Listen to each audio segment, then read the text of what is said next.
Welcome to the ElleryWells.com audio blog. This is why you should be working for free.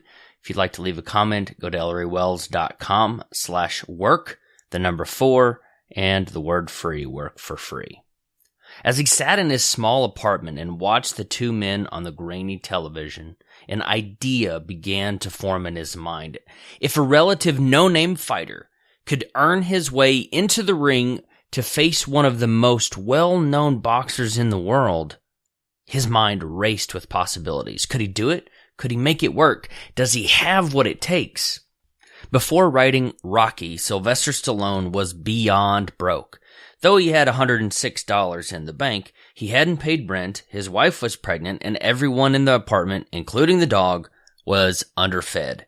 But when Stallone watched the fight between the unknown fighter Chuck Wepner and the world champion Muhammad Ali, things began to change. An idea about how a fresh face rose to take on the giant began to take form. And that idea would change the world. I mean, who hasn't seen a Rocky movie?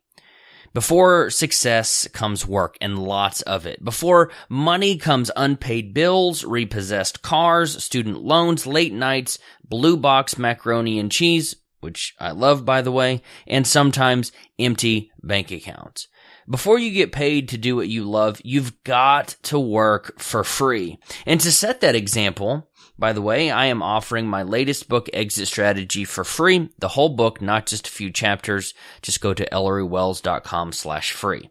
But here's why you should be working for free. Of the entrepreneurs who get started, most of them quit. I've seen it time and time again. You've probably heard news reports about businesses going under, and you've probably seen it on Facebook too. And I would be lying to you if I said I had never thought of quitting myself. A few years ago, I went to a conference in Las Vegas called New Media Expo, another business that's no longer around, by the way. It was there that for the first time, I was able to rub elbows with bloggers, podcasters, YouTubers, and other media creators for the very first time, at least in person. There were almost 3,500 people there that weekend. And where are they now? Many of them gave up. Most of them quit. Few are around today. But why is that? Why do so many entrepreneurs quit? Well, I think it's about our fast food lives. Over the past 30 years, our American culture, and if you're listening outside of the United States, you might have at least an idea of what I'm talking about, but our culture has gotten used to the idea of immediacy, getting things quick, now, not waiting. Instead of going to the grocery store and hand-picking fruits, vegetables, and meats and then going home to prepare a meal, we go to Taco Bell. Instead of grinding beans and measuring the grounds and waiting for the perfect cup, we go to Starbucks. And now, you don't even have to wait in line. You just order from your phone, even if you're on your way, and your latte, or what I like is a caramel macchiato, is ready to pick up at the counter when you walk in.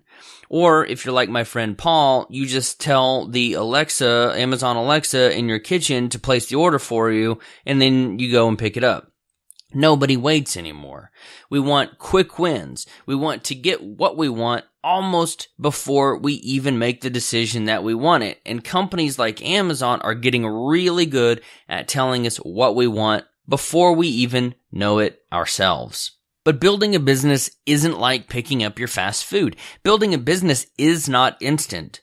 Seeing success and getting results isn't immediate. It takes time to build a solid foundation, and most great things are built on the backs of fixed mistakes and hard lessons learned.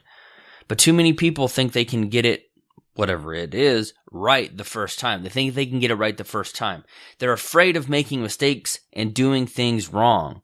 However, oftentimes doing it wrong is a prerequisite for doing it right. Yeah, you heard me right. To be successful, you have to do it wrong before you can do it right. I'm going to say that again. To be successful, you have to do it wrong. You have to do it wrong, and you have to do it wrong, and you have to do it wrong before you can do it right. Too many aspiring entrepreneurs are afraid of failing, and their fear keeps them from seeing success. I'm going to go off script here for a second because I see this all the time. Bloggers, podcasters, they don't want to release a crappy episode, or they don't want to put a blog post up that's not formatted or doesn't have the exact punchiness that they're looking for, so they don't publish it. And all of a sudden 6 months have gone by and they have 98% written posts or recorded podcasts, and they're just sitting there. And then finally they decide they need a coach. So we start working, and then they realize, all right, I just need to get it done. And then they've just wasted the last 6 months because they didn't publish it in the first place. They're afraid and they don't even know it. And many of my clients tell me, oh, I'm not afraid of failure, but I rarely see them out there failing, publishing those crappy things, making mistakes, risking ridicule, and ultimately learning. We learn more from our failures than we learn from our successes. When something goes wrong, we can diagnose that problem, we can fix it, and implement the solution next time. But when we win, we don't always know why. So we can't figure out how to replicate our success. Let me tell you how to become a Michelin star chef. It's a big deal in the cooking world. For Christmas, I enrolled my wife in the Gordon Ramsay Teaches Cooking Masterclass. Though I'm not a chef, nor do I particularly like cooking, I've looked over her shoulder as she watched several of the lessons. During one of the videos, Gordon shares the story of how he went almost broke so he could learn from some of the best chefs in Europe. For more than 5 years, he made almost no money. But he learned.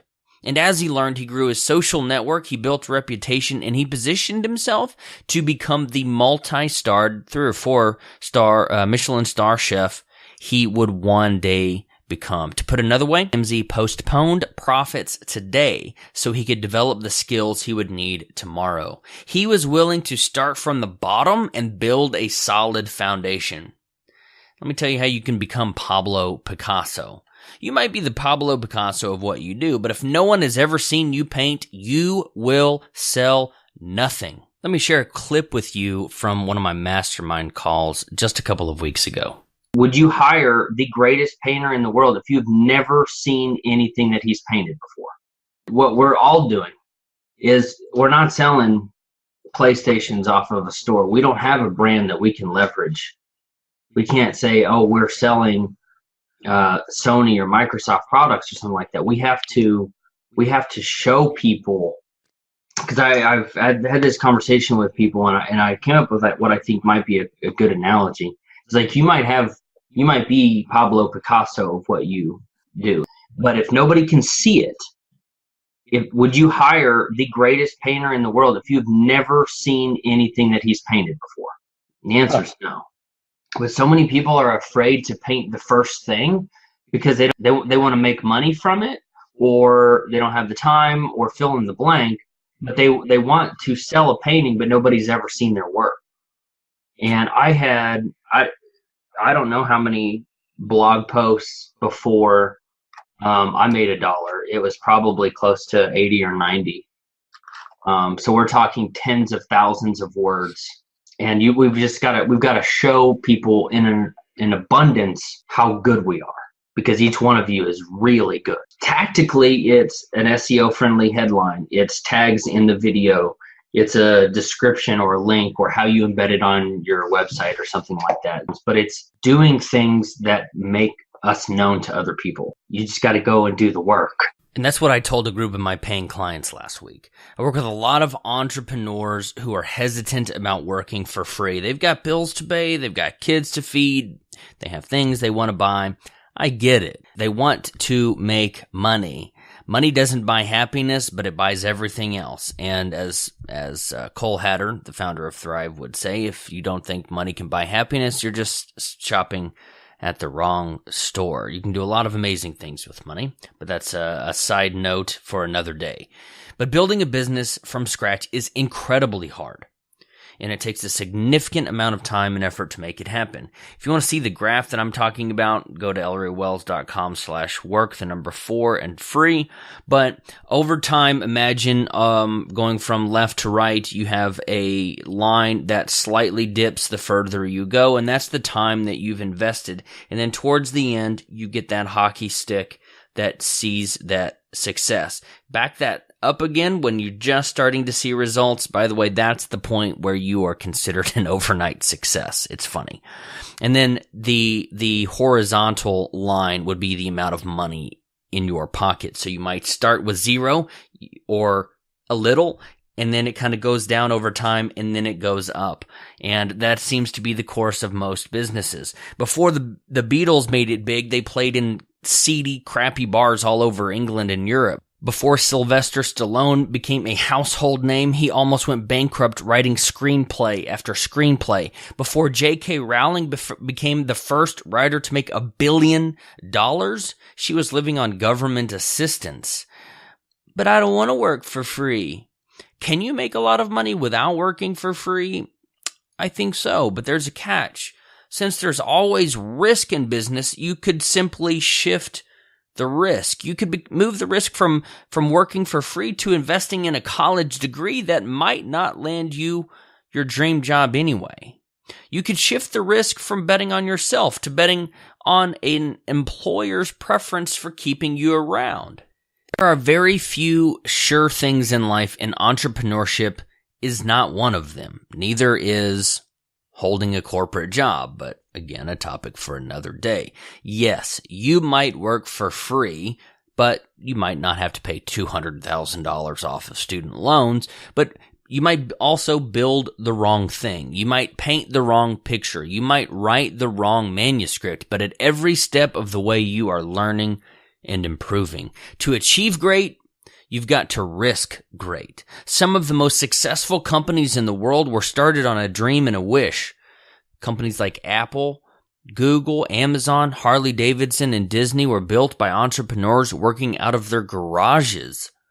And if you're so opposed to working for free, instead, think about your efforts, possibly shift your thinking, and make your efforts an investment in your future. Your garage workshop might instead be your home office. Your paintings could be recording videos or writing books or blog posts.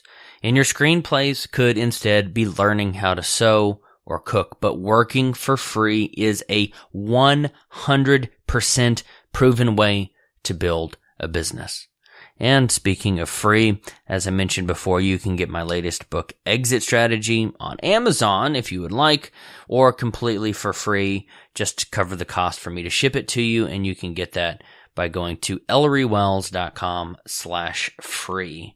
This is an audio blog from ElleryWells.com. I thought I'd throw this here at the end. I think at the beginning of the titles, maybe in iTunes. Actually, I don't know if I can do that. I was going to put a little notification like B or something at the beginning of the episodes, but then I have to change the blog titles because your blog title is what shows up or your post title anyway is what shows up in iTunes. So still working on that. If you have suggestions or an idea on how I can fix this merging of blog, podcast, and audio blog, I would love to hear it because I by no means have the answers. Hopefully you will listen to this and love this type of content and be able to still be friends after that. Thank you for listening. This was why you should be working for free. If you'd like to leave a comment, go to ElleryWells.com/work-for-free. And as I mentioned, grab my book, Exit Strategy, going to ElleryWells.com/free. Work for free and /free. So don't get those two things confused. From Round Rock, Texas, I'm your host, Ellery Wells. Have an awesome day. If you like this type of content, make sure you go to ElleryWells.com/awesome, and I'll send you a free gift, some free resources, and you can stay tuned to everything that's going on inside the community that has been purpose-built to empower and equip entrepreneurs. I'll see you there.